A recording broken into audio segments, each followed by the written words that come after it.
नमस्कार, स्वागत आहे तुमचे माझ्या चॅनलमध्ये। तर आज मी तुमच्याशी कोंबडी वडे याची जी भाजणी असते त्याची रेसिपी शेअर करणार आहे। तर आपले एक सबस्क्रायबर आहेत, त्यांनी कमेंट केली होती की कोंबडी वड्यांची रेसिपी दाखवा म्हणून। तर त्याच्यासाठीच हे पीठ मी आता तयार करत आहे। तर मग चला आपण जाऊया किचनमध्ये आणि बघूया ह्याच्यासाठी काय काय साहित्य लागतं ते। तर हे बघा, इथे मी भाजणीसाठी हे 1 किलो तांदूळ घेतलेत मी, म्हणजे कोणतेही तांदूळ घ्या तुमच्याकडे जे असतील ते।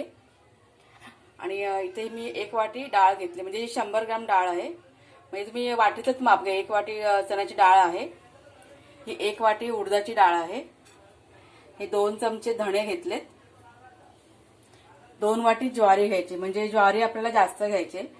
म्हणजे जर का तुम्ही चणा डाळ आणि उडदाची डाळ 1-1 वाटी घ्यायची आणि ज्वारी फक्त 2 वाटी घ्यायची, म्हणजे 200 ग्रॅम आपल्याला ज्वारी घ्यायची। आणि ही मेथी आहे, मेथी मी अर्धा चमचा घेतले। आणि ही काळी मिरी, म्हणजे जवळजवळ 25 ते 30 काळी मिरी आहे, आणि ह्या 5-6 लवंग आहेत। तर हे सगळं आता आपल्याला कसं भाजून घ्यायचंय, म्हणजे मंद आचेवरती, जास्त नाही भाजायचंय, म्हणजे थोडा वेळ असं गरम करून साधारण घ्यायचंय।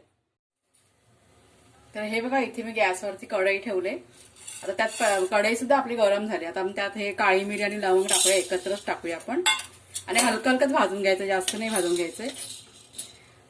म्हणजे कसं भाजल्यामुळे कसं होतं की आपल्या ज्या वड्यांचं ते पीठ असं ना, त्याचा रंग सुद्धा वेगळा चेंज होतो रंग, परत पीठ आपलं खराब होत नाही।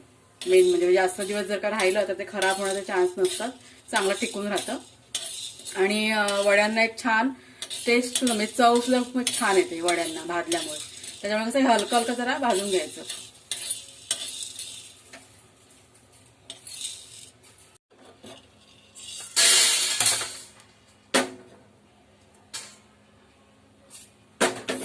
आता मेथी टाकूया, मेथी आणि धणे एकत्र टाकूया आपण। आता मेथी आणि धणे झाले, आता आपण चण्याची डाळ टाकूया, ती सुद्धा हलकी हलकी भाजून घ्यायची आपल्याला।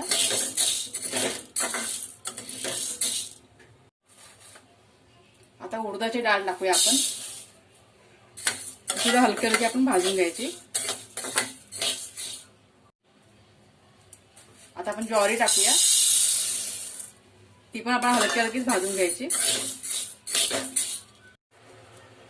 आता तांदूळ टाकते मी, हे तांदूळ कसे जास्त आहेत ना, त्याच्यामुळे कसं थोडं थोडं करूनच मला भाजावं लागलं। तर तुम्ही कसं अशा पद्धतीने तुम्ही घरी पीठ म्हणजे बघा बनवून भाजणी। तर बाहेरून कसं आपण रेडीमेड आणतो तर खूप महाग पडतं आपल्याला। मला वाटतं जवळजवळ 200 ते 250 रुपये किलो असेल पीठ हे कोंबडी वड्यांचं। आणि ते कसं जास्त पण नाही बनत त्याच्याने, घरी जर का आपण असं बनवलं तर भरपूर पीठ तयार होतं, आणि आपले वडे सुद्धा भरपूर तयार होतात मग। तर बघा तुम्ही या पद्धतीने करून। तर आता मी हे सगळं तांदूळ जे आहेत ते भाजून घेते सगळे।